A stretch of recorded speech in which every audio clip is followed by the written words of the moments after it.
Hello बच्चों, so let's see this question. The question says the work function for the following metals is given.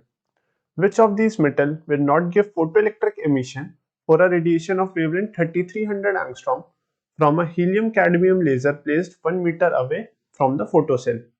What happens if the laser is brought nearer and placed 50 centimeter away? तो बच्चों अगर हम इस question को देखें तो इस क्वेश्चन में हमें गिवन है फॉर डिफरेंट मेटल्स के लिए डिफरेंट हमारे वर्क फंक्शंस गिवन है।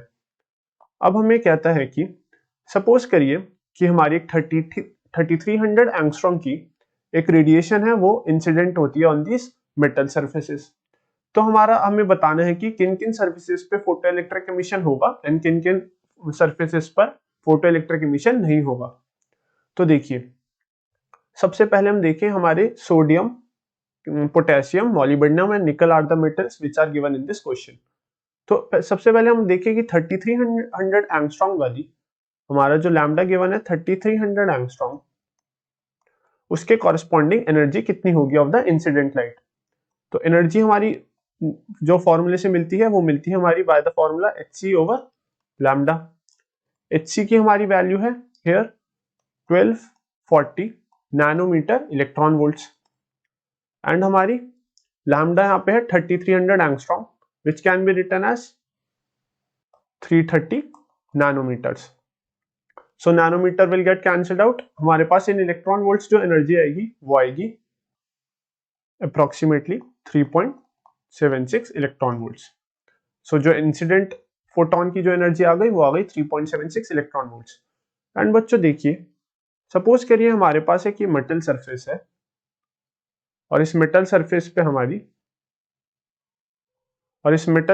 पे हमारी रेडिएशन गिर रही है ऑफ वेवलेंथ लैम्डा।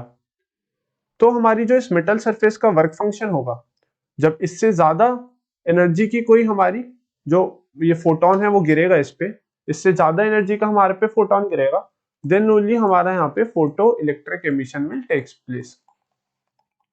जब हमारी इंसिडेंट फोटोन की एनर्जी वर्क फंक्शन से ज्यादा होगी then only photo electric emission will takes place. And on the other hand अगर हम देखें हमारा वर्क फंक्शन की वैल्यू ज्यादा होगी इंसिडेंट फोटोन से, then no photo electric emission will takes place. तो हम देखिए यहाँ पे हमारी एनर्जी है 3.76 इलेक्ट्रॉन वोल्ट जो कि इंसिडेंट फोटोन की एनर्जी है। अगर हम सबसे पहले सोडियम के लिए देखें, सोडियम का हमारा वर्क फंक्शन गिवन है 2.75 इलेक्ट्रॉन वोल्ट्स एंड हमारी इंसिडेंट फोटोन की एनर्जी है 3.76 electron volts. So here we can say that कि इन सोडियम मेटल, अगर हम देखें in sodium metal photo electric emission will takes place, P will takes place.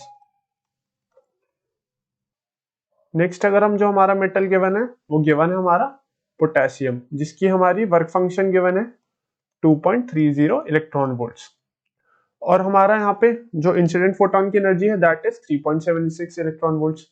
अगर हम यहाँ पे अलग से लिख लें एनर्जी है हमारी इंसिडेंट फोटोन की 3.76 इलेक्ट्रॉन वोल्ट्स। तो अगर हम कंपेयर करें हमारी जो इंसिडेंट फोटोन की एनर्जी है वो हमारी पोटेशियम की एनर्जी से भी ज्यादा है, वर्क फंक्शन पोटेशियम के वर्क फंक्शन से ज्यादा है, तो हमारा यहाँ भी photo electric emission will takes place.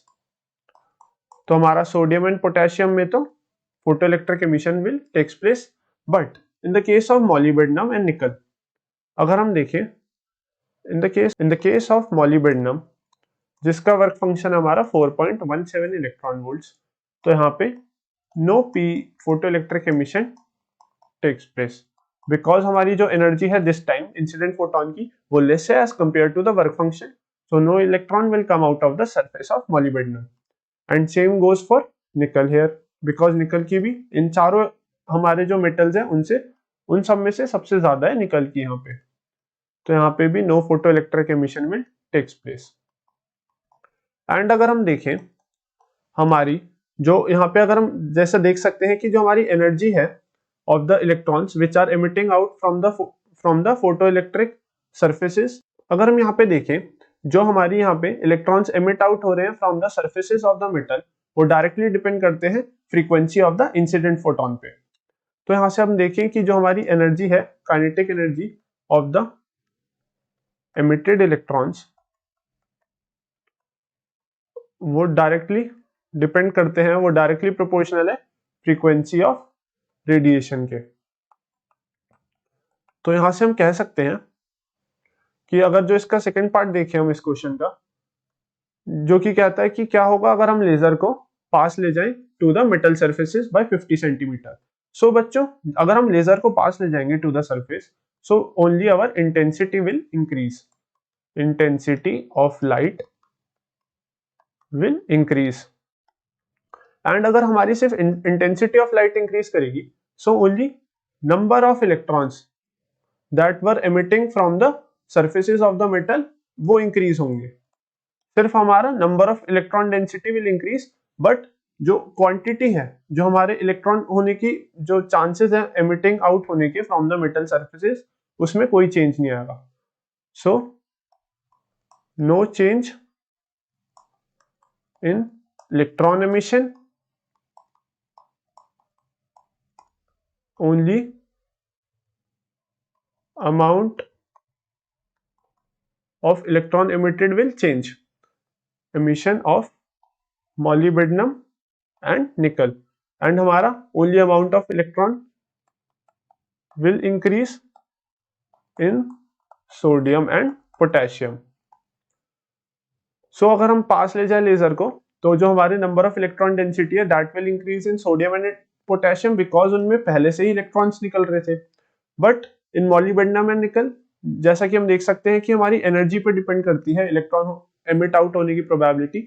तो हमारी एनर्जी कम है तो हमारे उनसे इलेक्ट्रॉन्स एमिट आउट ही नहीं होंगे। सो अगर हम लेजर को पास भी ले जाएं, so only intensity will increase, hence उसमें नंबर ऑफ इलेक्ट्रॉन्स हमारे उससे बाहर नहीं निकलेंगे अगर लेजर क्लोज भी हो गई to the surface. So this will be the answer for this question. So I hope बच्चों you understand this question well and best of luck.